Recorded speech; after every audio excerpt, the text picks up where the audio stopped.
Welcome back to another Game Time Discussions. I'm Emery Cuzzy. I'm sitting here with Dustin Zimmerman, and we're going to be doing the college football recap for Week 10, and then the look ahead, of course, for Week 11.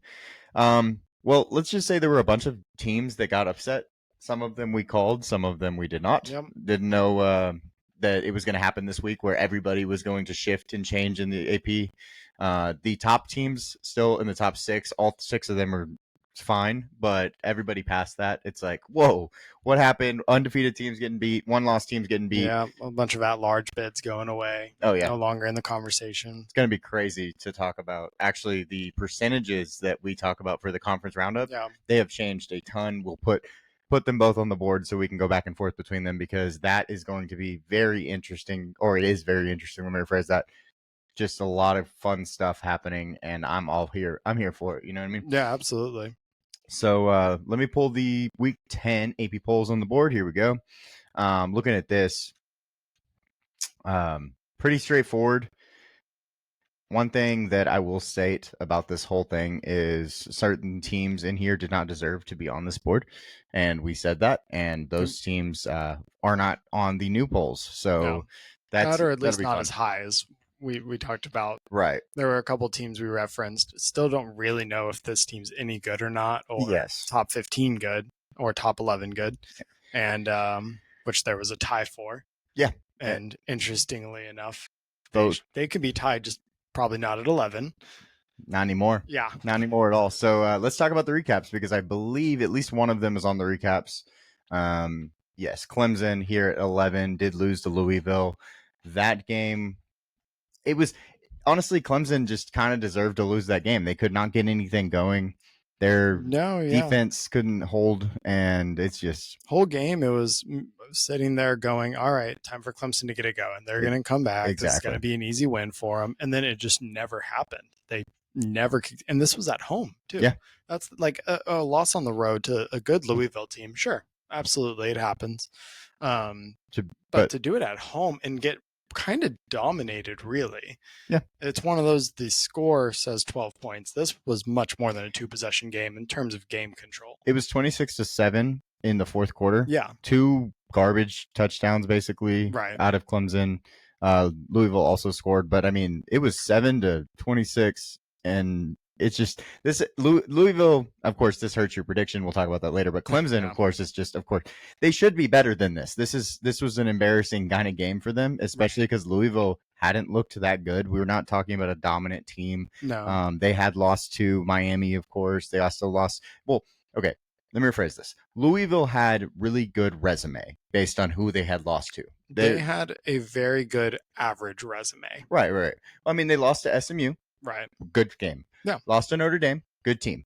Lost to Miami. Also a good team. Those are their 3 losses. But at the same time, they had been those teams were close games, but in those games, they did not control the ball. It was a dominated kind of performance based on maybe not box score watchers, but like just, play. Right. Except for the Miami game, which was a 95-point game or whatever. Something crazy. They lost 52-45.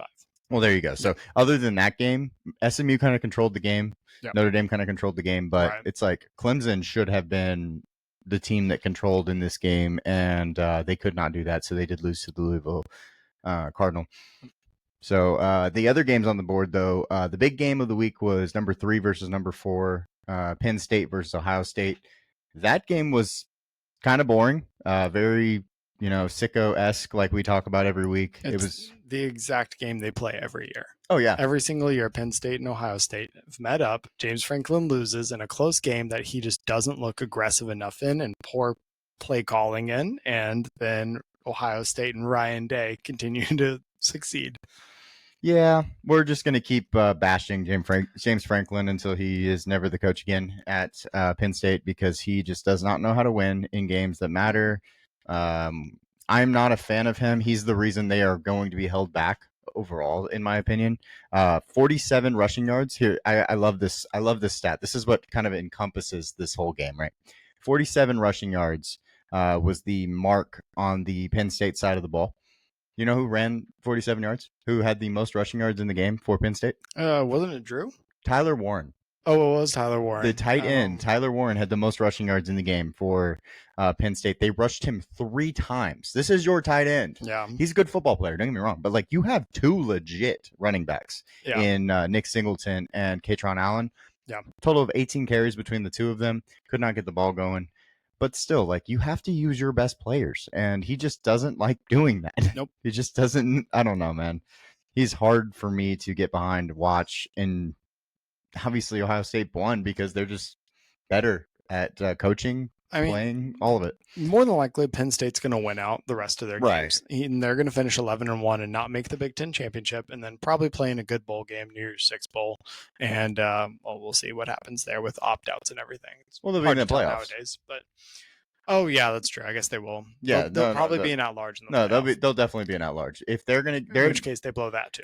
Fair enough, but I mean, it will happen. How long is the leash on James Franklin to consistently? Before this year, it was 11-1, and then give or take the bowl game because again, opt-outs and transfers and blah blah blah. But with the playoff being a thing now, he probably makes the playoff in the first year of its expansion. They probably go 11-2. Maybe they win the first game and then get blown out the second. Yeah. Because I don't see him getting past that for sure. So my thing with James Franklin and this team in general is they always beat the non-good teams because they have such good athletes. Like, they are great recruiters. They are great in the weight room because they have some physical freaks on their team every single year. You look at this last year, Theo Johnson came out. That dude, not even talked about coming out of college. Yeah. He's 6'4", 260, and ran a 4.5. Yeah. So they have physical freaks everywhere. Athleticism. Yeah, exactly. And they have them all over the field. Micah Parsons is from here. Abdul Carter is another guy, right? So talking about them, that's why he gets the claim to fame, is because he wins games because his team is just better physically. But when they play somebody that is also as physically gifted, they always lose. Yeah. Every single time. So when they play in the playoffs, they will lose their first game, most likely, in my personal opinion. I agree. Depends who they play, of course. Like, if it's Boise State, it's probably a close game. If it's Tennessee, it's probably a close game because there's no offense. But it's not a fun team to watch. And they have a good group of players is the thing that annoys me. Yeah. So enough about James Franklin. Ohio State looked good, wins a game they're supposed to win. Will Howard did not look good, though, in that game. So I thought that was interesting. I'm going to let you take on Texas A&M, though. Oh, thanks. Yeah. Great. No, you got it. Well, I'm going to try to tackle this one, but I'll probably miss on it. A&M had 25 missed tackles. 25. The second highest of their season was 19 in the opening game against Notre Dame, when you expect mistakes to happen because it's the opening game. Yes. Lenore Sellers did whatever he wanted. Every third down felt like it was 3rd and 1, regardless if it was 3rd and 5 or 3rd and 10 or 3rd and 15, because they picked up what felt like every single one of them. Right. But I mean, there was at least 6, just off the top of my head, watching times where we had Sellers either wrapped up in the backfield or Rocket Sanders off a screen or a quick run. And then he ends up 15 yards down the field or gets a throw off or what have you. The offense struggled. South Carolina's good. We know that. We talked about Kyle Kennard and Dylan Stewart. They're amazing. Their defensive backs are good. Their interior defense line's good, too. Yeah. I mean, they just have a great defense. Yeah. That just is what it is. Reed's making probably his hardest start of the year. Aside from, maybe Arkansas. I'd say South Carolina's better than Arkansas, though. Notre Dame. Reed didn't start that one. Would have been harder. Right. Out of all the games, that's the only one that I think would have been worse than this. Yeah. Defensively. Yeah, I agree. So, A&M's going on to a bye week. Le'Veon Moss, the new RB1, the A&M's true running back one, Reuben Owens, is out for the year in preseason. Le'Veon Moss is now out for the year, so they're down to 2 running backs on scholarship. Nice. Probably going to have to move one of our wide receivers. Terry Bussey is more than likely going to move to running back and to give us something. Come back after that, play New Mexico State, I think. Yeah, y'all have an easy road before Texas, basically. Then Auburn, which is supposed to be easy. Yeah, it should be. Right. We'll see. And then Texas. So gotcha. South Carolina looked really good. A&M did not, and A&M is now a huge question mark with how bad the defense was and losing their best running back. Yep. And then going over to the other side here, you have Houston and Kansas State. We're going to save the best for last for Pittsburgh and SMU. But Houston, Kansas State, 24-19 game. Kansas State just couldn't get the ball moving. Chris, the quarterback for Houston, was 11 for 11 for 103 yards, a touchdown, and he also had 22 carries for 75 yards and a touchdown. They just had nothing for him. Donovan Smith didn't start this game, who was supposed to be the guy, and it made all the sense in the world if you look at Chris being able to go for 2 touchdowns at the end of the game and stuff like that. Donovan Smith actually out. That's why he didn't start. I apologize.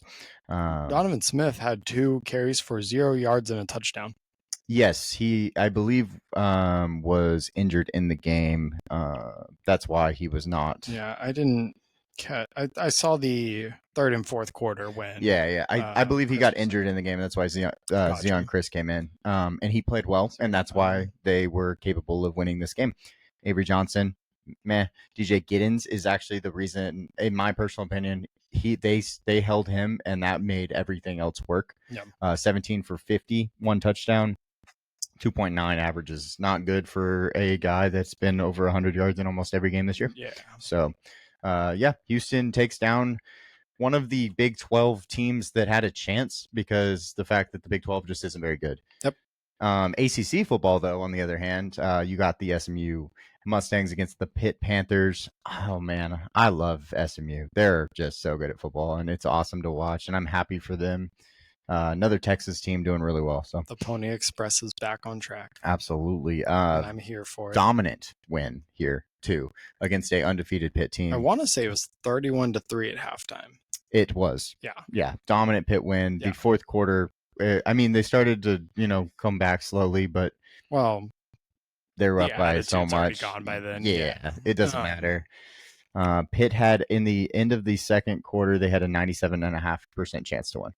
So that tells you everything you need to know. Yeah, SMU even brought in Preston Stone back. Yeah. Who was the original starter, got benched for Jennings because Jennings played really well. He earned it. And then, I was able to play them. I saw Nate Yarnell was playing instead of Holstein at one point for Pitt. And he played well. They switched it up. Yeah, he had a 98.7 QBR. Yeah, he went 9 for 10, 99 yards and 2 touchdowns. That's pretty solid for I guess a guy that just has to come in to help your young quarterback, basically. But yeah.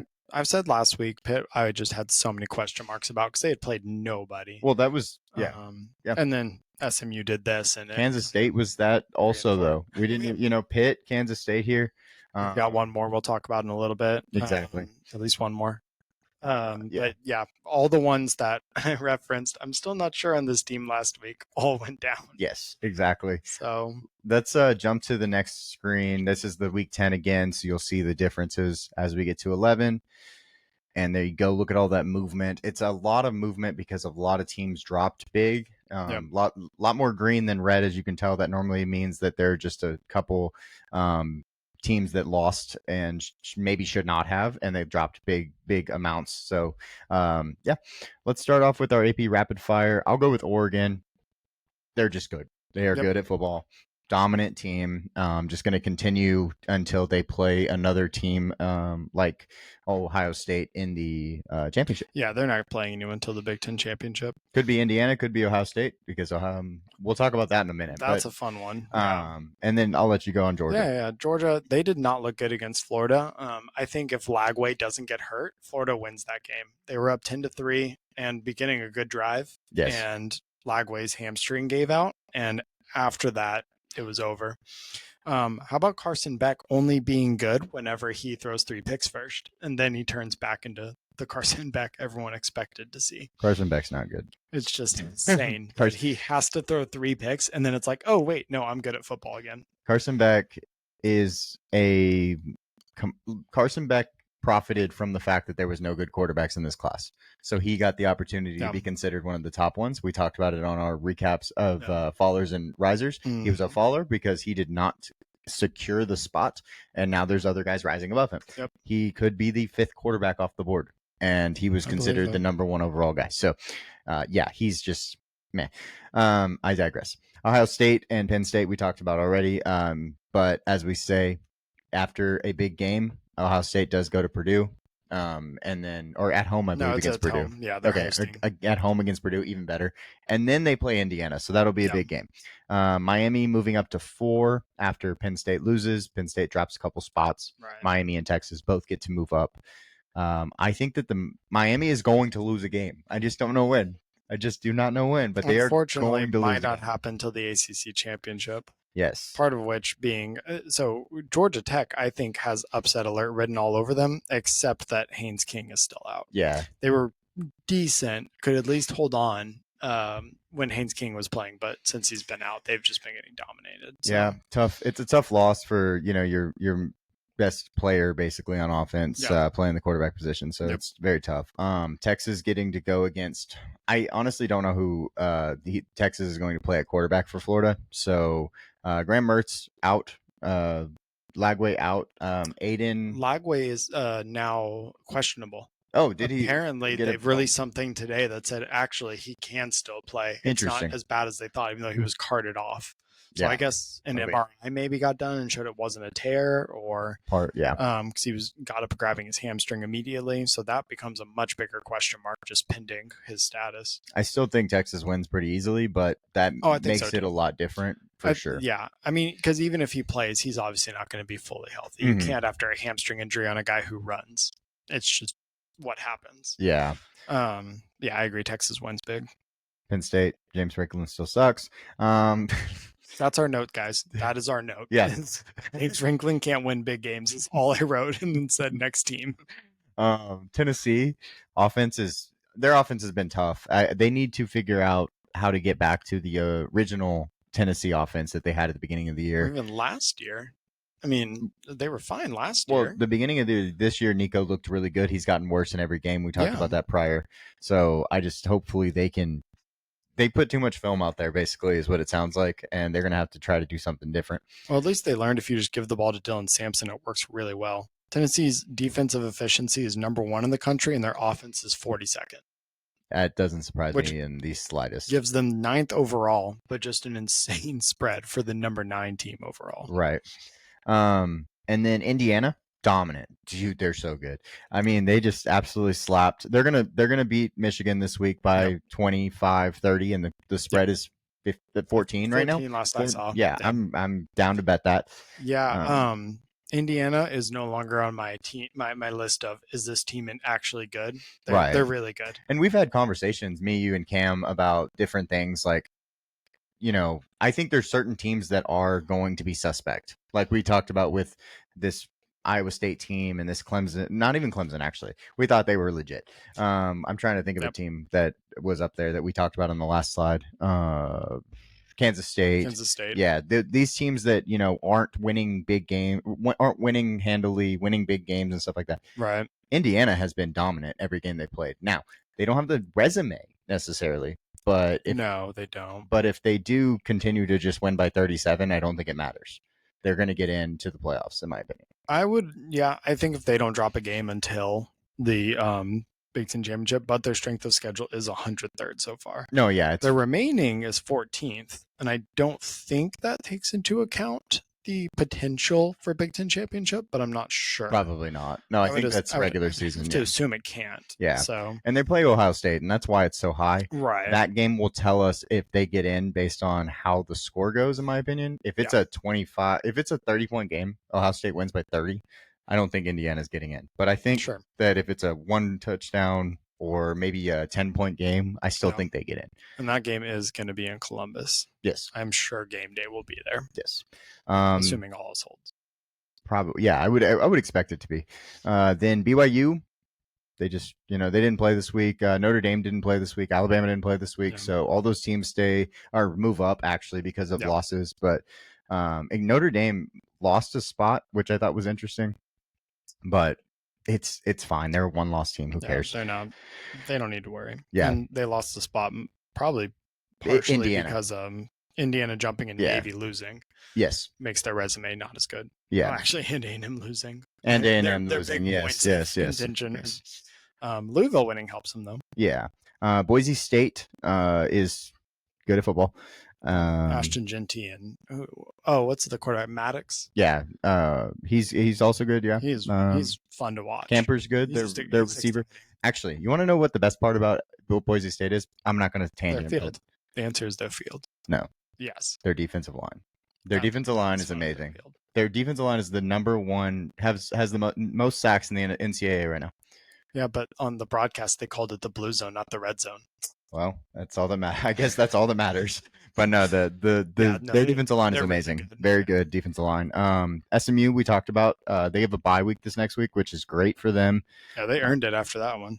Yep. LSU coming off the bye. We'll put Alabama and LSU together. They are going to be playing each other, both off of bye. That will be an elimination game at LSU. Death Valley's hard to win at. Yeah, it's hard. LSU's last game isn't exactly one they want to remember either. No, they're going to come out firing. They got smacked in the mouth just like A&M did right after. Right. A&M next up at 15 got smacked, like we said. Ole Miss is going to. It's at home, I believe, against Georgia. Yes, in this game, hosting Georgia. If Ole Miss loses, they're out of the playoffs. So this is a big game for them. They just had a difficult schedule, but if they can find a way to win this game and rewrite the Kentucky loss, it would be huge for them. Well, this one has huge conference title implications too. And we'll pull that up. I have that. Yeah. We'll talk about that in a minute. Okay, cool. Yeah. Just want to make sure. Yeah, and then Iowa State. Of course, Dustin gets his super dog right. We'll actually talk about that game in a little while too. Yeah. Iowa State is suspect, like Dustin said last week, and he was absolutely right. I did not disagree with him. That was a great pick. And Army without Bryson Daly beats Air Force 20-3. Air Force is 1-7. Doesn't really mean anything, but Bryson Daly hopefully will come back. They have not released what is wrong with him. It is a completely undisclosed injury. Looked right before the cast, so hopefully you can find something. But yeah, I'll undisclosed. See if I can, but everything's from a day ago. Mm-hmm. Clemson loses to Louisville, drops a bunch of spots, possibly out of the playoffs because they're a 2-loss team. But like we said, Louisville has an okay resume on their own side of the ball, so losing to Georgia and Louisville might not kill them, but we'll just have to see. Louisville? They lost to Notre Dame. No, yeah. I was saying Clemson losing to Louisville might not hurt them completely. Yeah, sorry, I misheard you. Washington State on bye, Colorado on bye, Kansas State loses, exposed, like you said. Right. Pittsburgh exposed to SMU, getting the crap beat out of them. It was time. Yeah, exactly. It was a matter of time. They were both going to get exposed eventually. Yes. To neither of their own fault. Mainly Pitt. Pitt's played really well for what Narduzzi has had at that program. Right. Pitt has been perennially horrible. Yes. So, I mean, even with a not great strength schedule to get them where they were, is freshman really quarterback, yeah, all the things. Yeah, I mean, he's already so far developed for next year. Yeah, he's a stud. He's basically what I remember Drake May as when he was a freshman. So I think that it's it could be a big step up even next year too, hopefully for him. Vanderbilt and Louisville get into the top 25. Louisville gets in after beating Clemson, of course, but the teams that dropped out were the suspect teams that we did not get to mention. We both believed that they were going to be out last week in Illinois and Missouri. Now they're both out. Vanderbilt should have never dropped below Missouri. No, absolutely not. No, I completely agree. We said that last week. It came to fruition this week. Mm-hmm. So good job, Vandy. And then let's go to the game of the weeks. First game of the week is going to be Georgia at Ole Miss. Georgia is a 2.5-point favorite. Do you have a lean on that game? I think I have to go Georgia, but Ole Miss looked like the Ole Miss I expected at the beginning of the year against Arkansas for the first time since the Kentucky game. It looked like they were back to, okay, yeah, I'm Lane Kiffin. I hate all of you, and I'm going to score 70 because I can. Prospect Spotlight week 4, I believe, week 5 maybe. Yes. Trey Harris was our Prospect Spotlight for the Ole Miss Rebels. Yep. He did not play in this game. No, he's still injured. And they scored 63. Yes. That's their best player. Well, what was it? 35 of those came from another receiver. Yes. So no, I completely agree. It's just Trey Harris is their best player, and he was not in the game. And Antoine Wells wasn't the guy that stepped up. Is the crazy part too. Right. Like Antoine Wells is the second, in command. No. Caden Lee and I don't remember the other. Jordan Watkins. Thank you. Yeah. They both stepped up, looked great. Jackson Dart looked like how we expected him Stud. to Brett Favre. at the beginning of the year. So He's Brett Favre. Brett Favre with a little bit more mobility. Well, yeah, but I just mean that gunslinger mentality he has. Oh yeah, he doesn't care. Man. It's he'll, awesome. He'll throw all day. He will throw till he quite literally cannot throw anymore. It's fun to watch. I love watching Jackson Dart. So you were asking who am I leaning? It's hard to win in Oxford. It's not as annoying as Starkville with the bells, but I think I'm going to go Ole Miss, actually. I want Ole Miss to win so bad. Give me Ole Miss. Carson Beck throws 3 picks, and Ole Miss gets a 2-touchdown lead in the first half. Their defensive line is really good. I really like Ole Miss. Yeah. Ole Miss's defensive line, if healthy, is really good. It's really good. Walter Nolan. Number 1 transfer. Jaden Ivey. Prince Umanamulayan. You have fun. I know who you're talking about. I'm not going to try to pronounce it. Well, no, the defensive line, though, is just studly for Ole Miss. Hopefully they can really get after Carson Beck, make him uncomfortable. I think that's what's going to happen. I mean, they're 10 times better than Florida is, and he threw 3 against Florida on bad throws. It's not like they were even that contested. I also am going to pick Ole Miss. I like it. Because 2 picks for Ole Miss. I love what they did last week, and I hate what Georgia did last week, and I'm hoping in Mississippi that they can pull this off. So that's going to be really exciting. We both picking Ole Miss is awesome. I love seeing underdogs come through for us. So you have to in this one. I think that one's going to be really fun, and the playoff and conference implications are going to be insane from this. Alabama, LSU, another 2 teams where this is like you have to win this game. It's big game. This one truly, because I mean the other one, if Georgia loses, they still have a very good chance of making it. Right. This one is going to give one of these teams 3 losses, and Death Valley. That's it. Death Valley. Here we go. Come on. You get to pick this one first. I picked Ole Miss first. Give me LSU. Dang it, we can't keep picking the same. That's not fun. This is amazing. All right, so LSU. I love Garrett Nussmeier. I was going to say, huge fan of his. I think that my biggest thing is the defense for LSU is suspect. Fine, they can't stop the run. Whatever. They struggled against Marcel Reed running quarterback. Well, they're going to fix that before they get to play Jalen Milroe because they know what's coming here. Right. I think that with this whole game, and you just look at it top to bottom, I'm going to take that the LSU Tigers are going to be able to score more points, basically. It's going to be offense versus offense, full speed ahead, and LSU will score more points. I could see this game going for 70. Maybe 80. Shoot. Right now, the total set at 58.5 with Bama being 2.5-point favorites. Still, line hasn't changed. Yeah. But I agree. Now, ESPN Matchup Predictor does give Bama a 69.8% chance to win. Hey, they for what it's worth. They didn't take in Death Valley, baby. I agree. I'm taking LSU. And then Bama is officially out of the playoffs, but ESPN's FPI will probably give them like 55%. But why not? Right? Yeah. Colorado, Texas Tech. I think that this is interesting. After Texas Tech beats Iowa State, Colorado, this is an implication game because Colorado actually has a chance to make the Big 12 championship. 1-loss team in the Big 12 right now. Mm-hmm. Texas Tech is, firing all cylinders, 50-point type of games, we talk about. This is going to be a high-scoring, fun, no-defense game, Big 12. Who do you got?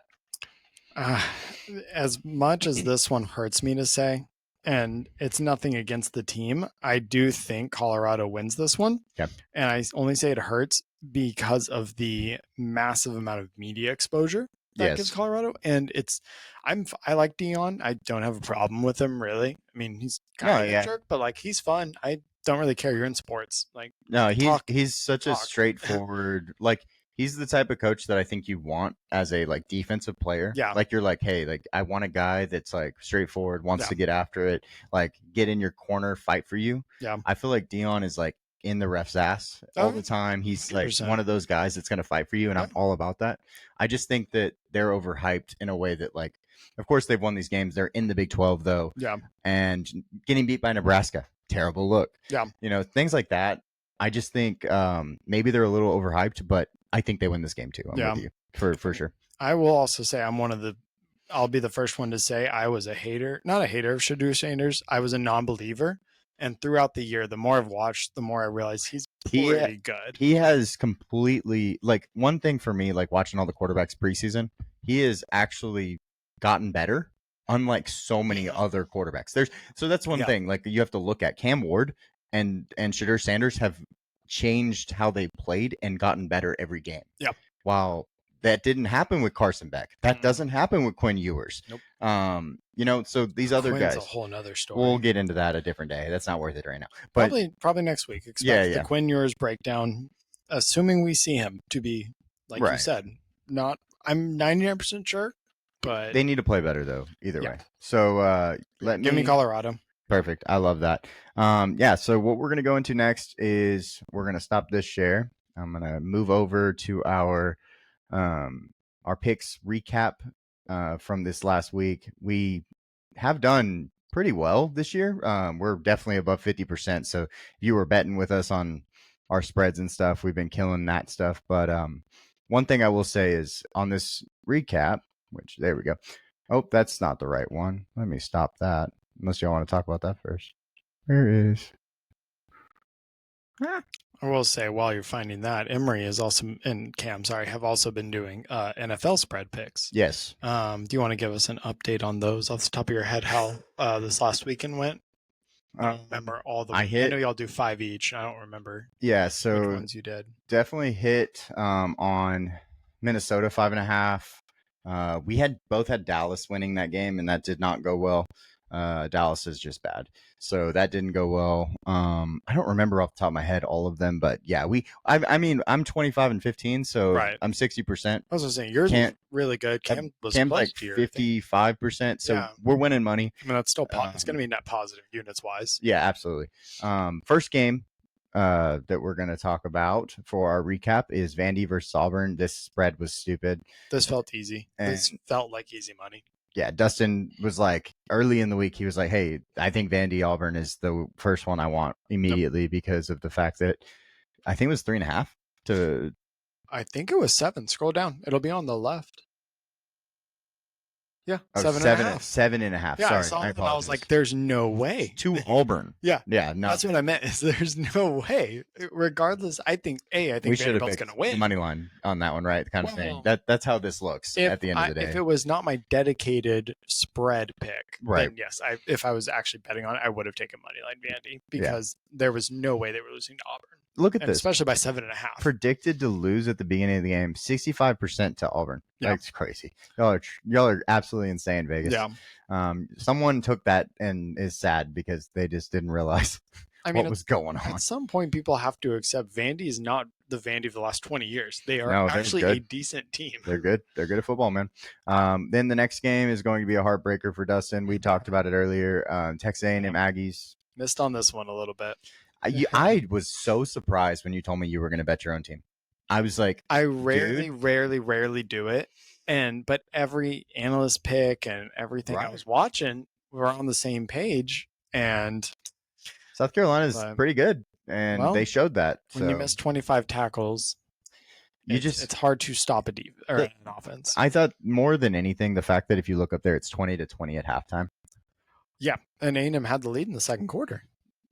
They went up, I think 20-14 or 20-17. Okay, I don't remember if it was before or after the second or the first field goal that South Carolina hit. But yeah, all the momentum was with A&M going into halftime too, coming back because they were down 14-0 within 6 minutes to start the game. Hard if you can't stop the run, huh? And then nothing. And again, I mean, losing Le'Veon Moss is a huge shot for A&M. So Amari did good though, 83 yards and a touchdown. I had his over before the game, and it was like 39. You should, if you're betting props, you should do that on every game of A&M's from now on. Because we have nobody else. Well, I had him going with the over because it was so cheap. I felt like it was so low. Oh, was it? And then, but this was still like when Le'Veon was in, right? But I was like, but they're going to run so much read option, like they're going to be running the ball constantly in this game. The best news for us here, the best of a horrible situation, is that we use both of them a lot. So it's not like we were going from a really good running back to, oh man, that's it's not a 1-2, it's a 1A, 1B kind of situation for sure. No, definitely being the 1A, but it wasn't a huge loss. It still sucks. And hopefully he recovers well. I'm not even sure the extent of the injury yet. And then next up is our Super Dogs. I'll let you go first. Yeah. So like I said, Iowa State's a pretender. Tech proved it. Mm-hmm. Tech has had a really weird year. as they do every year, and it's really annoying, really hard to bet on. But I was very confident Iowa State was not good, and Yeah, that was a good thought. Tech proved it here. So I wanted to point out Taj Brooks is really good at football. Taj Brooks is really good. He was really good last year. He's probably got the most rushing attempts in football. I don't know if there's anyone else. I haven't looked, but between the last 2 years, he's probably got the most rushing attempts together. He is just, going to get the ball as many times as they can give it to him. He'll probably have 400 rushing attempts by the end of the year, it feels like. So I really like him. He's actually from Austin, so that's always cool when we see local guys do some cool things. And he's a lot of fun to watch. Tech takes down the Iowa State Cyclones. Maybe. No, I can't find it. Oh, okay. I'm looking through. They have like rushing yards per game, rushing touchdowns per game, but not just rushes per game. Oh, gotcha. Next up is my super dog, and I'm a little. It's definitely heartbreaking for Miami to beat you twice in a row, but more so than that, this game was so close. If you remember, the Duke Blue Devils were up, I want to say 28-17. 28-17. Then 28-17, yeah. And then got put, so many points, 36-3 to end the game in the last 2 quarters. We know that Cam Ward is good and all he knows how to do is finish games. I get it, but shit. And also, Dustin decided to say, oh, it looks like Emory's back on track. He's going to get his first Superdog win in the group chat. Sorry. And then the Superdog didn't even hit. Miami went insane, scorched earth, and Duke decided they forgot football was a fun sport, and the spread decided not to play it anymore. The spread was 20. Yeah. And they won by 22. And the end of the game was not even. They could have not scored, but literally Malik Murphy throws the ball. It hits the dude in his arm right here. Yeah. Bounces up and gets picked off, and that's how I lose my Superdog. Oh my god, it was horrible. I found rushes. So Taj Brooks is second in the country with 204. O'Marion Hampton. Oh, that makes sense. Who we've also talked about. Yeah, that makes a lot of sense. Fourth place is Ashton Ginty. Makai Hughes from Tulane is third. Gotcha. Well, yeah, Superdog sucks. I'm gonna get back. I'm gonna get back on. This week it's tough too. So we'll talk about that a little bit though. Yeah, you really want to say get back on track on this one? That's the one you're hanging your hat on. I want to preface this next thing that it's hard to do hot takes that are plus like 20,000. So just everybody remember that this was a 1 in like 150 chance. But my hot take, we're gonna do the recap. My first hot take was Texas State making the playoffs. Since that hot take, I had jinxed them, guys. They are 2-4, can't win a game. I actually went to this Louisiana Raging Cajuns game the other day. Yeah, I am biased. Cam went too, didn't he? Yeah, he was with me. And Tyler and him. So I'm of course biased because I am a Texas State alum and stuff like that. They have not been able to do it. DJ Kinney is calling terrible play calls, to say the least. I saw zone read bubble. They ran it 15, 20 times while I was sitting there, and I was like, guys, like, do something else. We can't move the ball. Like, it's 17. We scored 17 points in this game here. You got to put away the Xbox controller. That might work on the Xbox, right? A new video game, but in the first few games, like in the games first 4 games, scoring 28, 39, 49, 34, great, awesome stuff. 38, 41. But these last 2 games have been pitiful. And it's not like their roster's depleted from injuries, as far as I know. No. Still got their top players. We've actually been favored in every game but Arizona State. Which is expected. Yeah, well, but we were 10-point favorites against Old Dominion, lose by 10. Well, next game's against UL Monroe, and they might be down an offensive line coach. We're favored against them also. If you haven't seen that video. I haven't. There's one going around. You'll probably see it at some point this week. Yeah, so this was definitely a bad pick by me, though, for hot take wise. I've had some good ones, so we're not going to just get down on the bad ones. But I definitely want to admit that I was wrong on Texas State. They just couldn't end up figuring out a way to win these games. But yeah, my next one was the BYU Cougars are going to win. Basically, they're going to win the Big 12. They're going to get a college football playoff first round bye. They have to win the Big 12 to do that. Yeah. That is looking solid after Iowa State loses. Kansas State loses. Like everybody's getting beat up in the Big 12, but the BYU Cougars. Yeah, those are the 2 teams they were or are still vying with. Yeah, and Everyone else is, well, now Colorado's entered the chat. So yes, Colorado at 4-1 has an opportunity. Actually, every 2-loss team has an opportunity to make the play or make the college football. I mean, sorry, the Big 12 championship. We probably don't expect the other ones to do it, but it's still an option. And then on Dustin's side of the games, Dustin's Clemson. The Clemson one was great timing right after getting demolished by Georgia. by Georgia, and expecting them to win out. They did great for the next 7 weeks. Their closest game was by 16 to Florida State, who obviously, we've talked about that, and then they get Louisville at home and do nothing. Yeah. I want to see what happens. Actually, it was going so well. I think the best game on the remaining schedule will be the South Carolina Clemson game. At this point, with how bad they looked against Louisville, I think South Carolina will beat them. If they're a 3-loss team, they're obviously out. They messed up our fun talk about undefeated ACC teams who's not going to make the ACC championship game. Well, now we pretty much know it's going to be Miami and SMU as long as they win out. More than likely, well, my expectation at least is they both make the playoff, the winner. Right. And obviously the winner gets the bye and top 4 seed, but the loser probably gets an at-large bid. Exactly. And then let's talk about your last one, the Notre Dame Fighting Irish. You also said this one, I believe, right after the Northern Illinois game. After the Northern Illinois. I said, don't worry, calm yourselves down. And they've literally dominated every game except Louisville, who, as we've seen, was ranked earlier, just beat Clemson. And no other game's been close at all. So they've got still a really easy schedule. Yes. So who do they end the year with? It's USC, right? Yeah, Army's their hardest game because Florida State and USC decided to shit the bed this year. So Army's the hardest game left, and I think they'll still win that by 2 touchdowns. So yeah, I think that's fair. And then they don't have a conference championship, so they're going to the playoffs. It'll be what we're saying. Yeah, which is what I was saying right after they got smacked in the face by the Huskies. Exactly. Next up, we're going to do our Heisman hopeful. It's actually kind of fun. So this is our Heisman hopeful list. If you look around, you can see all the consensus and different. We don't have the books up because I don't think it's allowed, so I just left them off. But if you look around, you can see Cam Ward still is currently the consensus top guy. Yeah, but it's close between these top 4 right here for sure. Cam Ward probably wins. My fun pick is Ashton Genty. I get the pick for Travis Hunter because he's going both ways. Dylan Gabriel's obviously leading a dominant Oregon team. Jackson Dart winning against Alabama this week might be interesting. Jackson Dart was my front runner for it coming into the year. Okay. But then he obviously had multiple games where he did nothing. My front runner was Dylan Gabriel. Because which is fair. I just thought that if you win, say the Big 10 and don't lose a game or lose just to Ohio State once, you're one of the guys in the top 5 automatically. Right.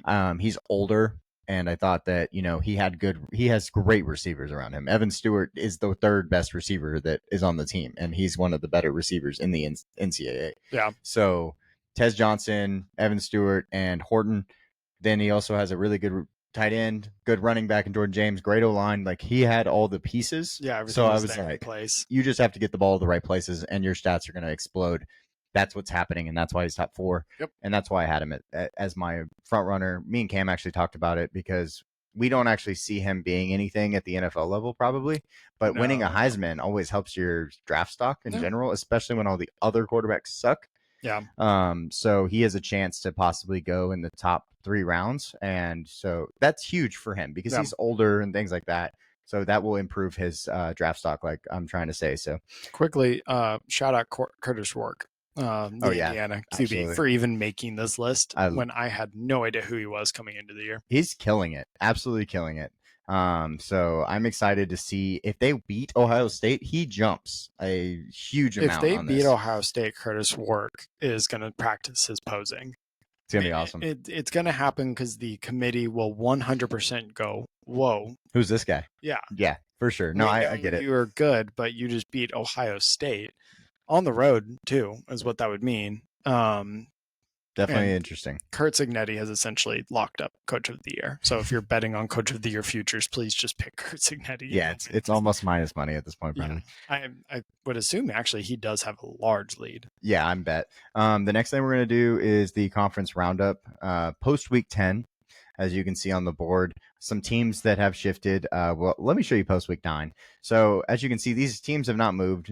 Just color wise, though, A&M goes from yellow to red.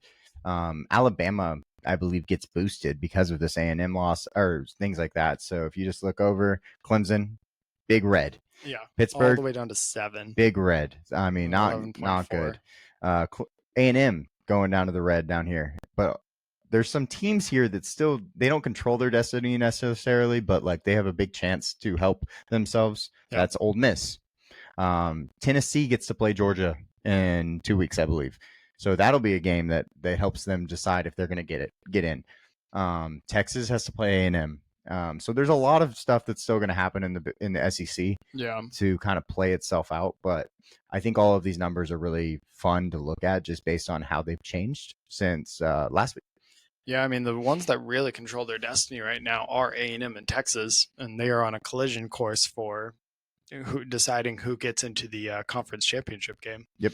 Yeah, I love watching all the things about who's going to make it based on who wins and who loses. We need 2 more weeks before we can be like, okay, this is who's making the SEC championship. Yeah, because right now we don't know. And it's similar to the Big 12, just on a bigger stage. Yes. I'm not sure. It's probably going to be BYU and then one of the other two, which is kind of what the odds are showing now too. They finally caught up to our thought process for the last 3 weeks. The Big 12 is at least has one team that we're like confident in. The SEC has no teams. That's how I look at that team. The SEC, I'm not confident in. That team's in the championship game. Yeah, none of them are confident. I could not tell you. The Big 10, on the other hand, kind of just rides on who wins between Ohio State and Indiana.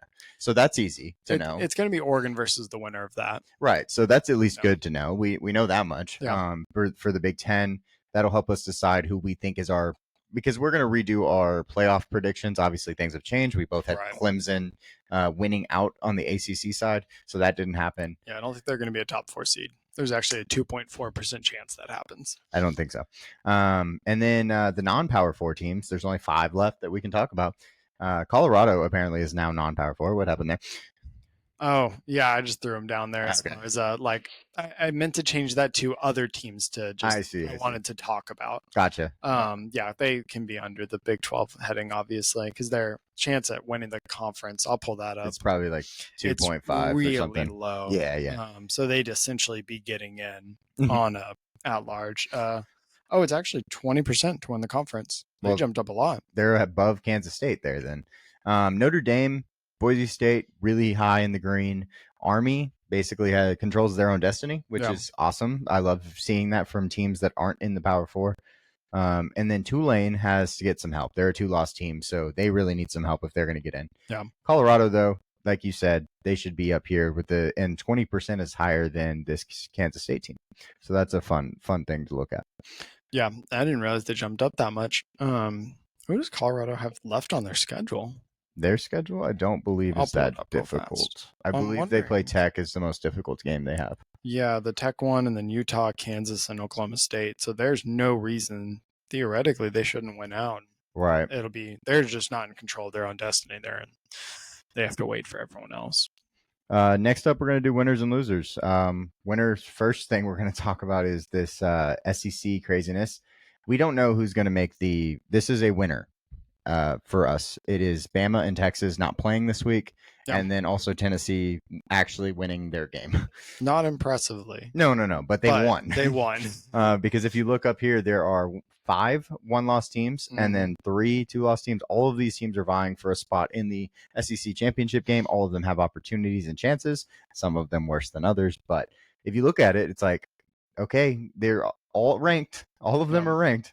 So we just have so much to talk about, so much turmoil in this conference, things that can happen, and they will play each other too. That's always the fun part. Yeah, we're in the point of the year where it's a good thing to be on a bye week. Yes. Because chaos happens, and similar to how A&M dropped means Alabama moved up, Texas looks a little bit better. LSU jumps in front of A&M, which is to be discussed later. But So the SEC is like playing Monopoly and being in jail when all the houses are like hotels. Other people are landing Yeah, on yeah, them. yeah. And You're in jail just hanging Yeah, out. you're like, all right, I'll just keep rolling non-doubles. Exactly. That's Can leave me in here. basically 3 more turns, maybe? yeah. I don't mind. Basically what you have here. Yeah.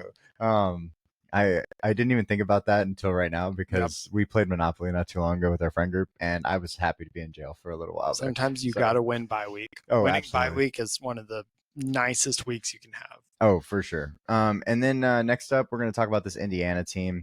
They are 8th. They are a winner. They are just so good at football right now. They have been beating the piss out of everybody. Nebraska is supposed to be a good team. Beat them by 49. 14-point game against Washington. Washington's good. Michigan State handled business as they should. Yep. Northwestern has actually won games that they probably shouldn't be, so they're good. Not bad. Yeah. Maryland's good.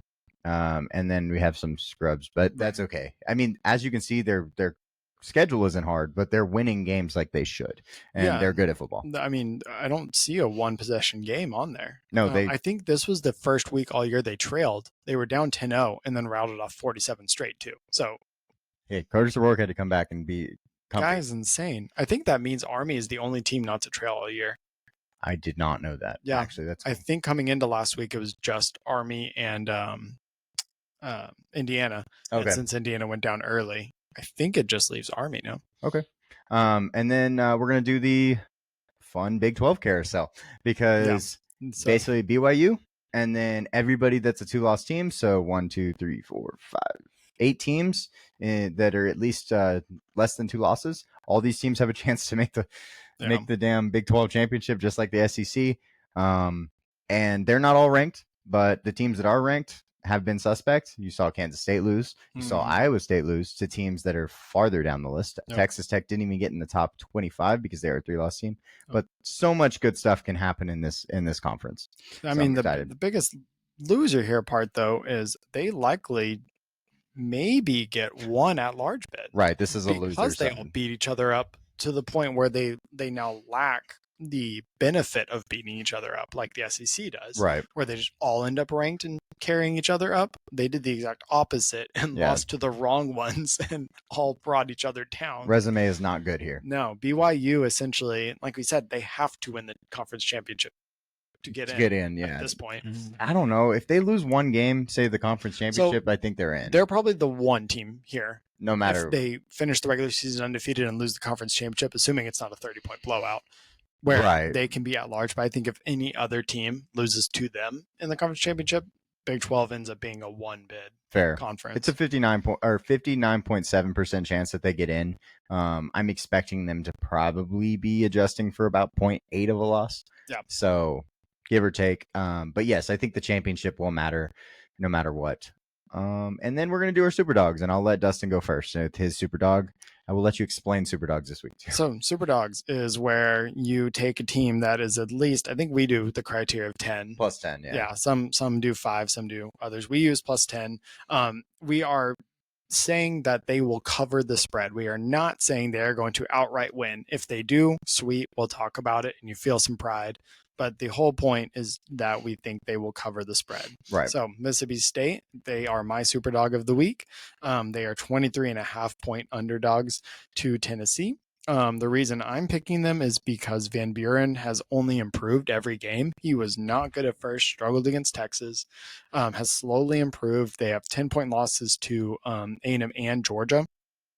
Big loss to Arkansas, though, and then bounce back against UMass of all teams. And Tennessee's offense still hasn't done anything. Of their last 5 games here, their highest is 28 to Kentucky at home. You have to score 4 points. Yeah. To not cover. If that trend continues, yeah. If Van Buren lucks out with a Hail Mary touchdown, they cover. Right. So, yep, give me 23.5 points for the Bulldogs. I love your explanation of what Superdog is. I do. I love it. Thanks. But I was actually asking about telling the folks about how awful the Superdogs are this week.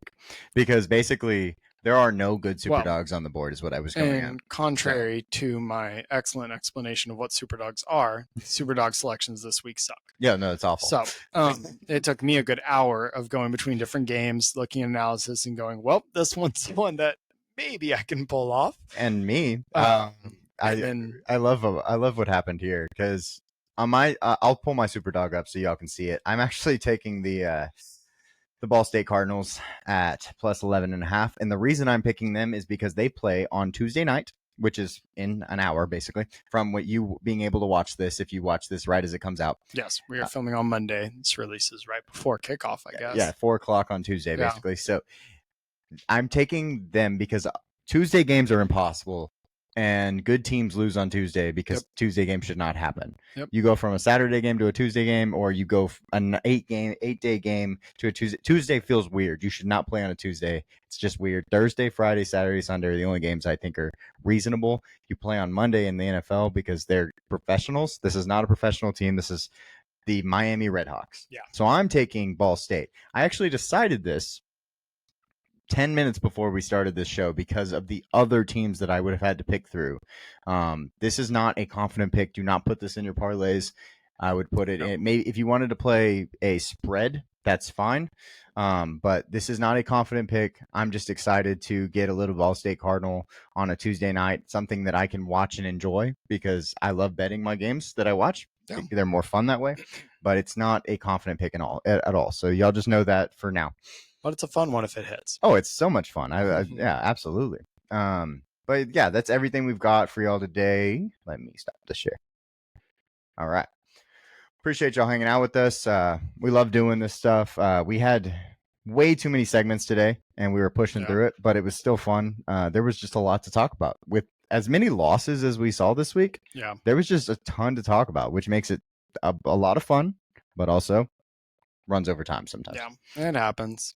But and also, like I said, we are filming on Monday. Tonight is college basketball tip-off. So any college basketball fans out there, feel free to chime in if you ever want us to make content about that as well, or at least shorts or anything, because I can always do some of those since I watch an unhealthy amount of college basketball. Yes, Dustin is actually Dustin is an expert on college basketball. Cam actually would be probably a better co-host with Dustin on those videos. So maybe we find a way to get that going. And we're just not there yet, but it's really early. It'll be later. It'll be quick content. Nothing. It won't be like this for a while. No, for sure. And way too much to go over. Ton to recap for basketball too. Yeah, but we really appreciate y'all hanging out with us, and like, comment, subscribe on the video if you haven't already. We appreciate the comments. We love seeing what y'all have to say about y'all's teams, and we'll see y'all next time. Thank y'all very much for joining us.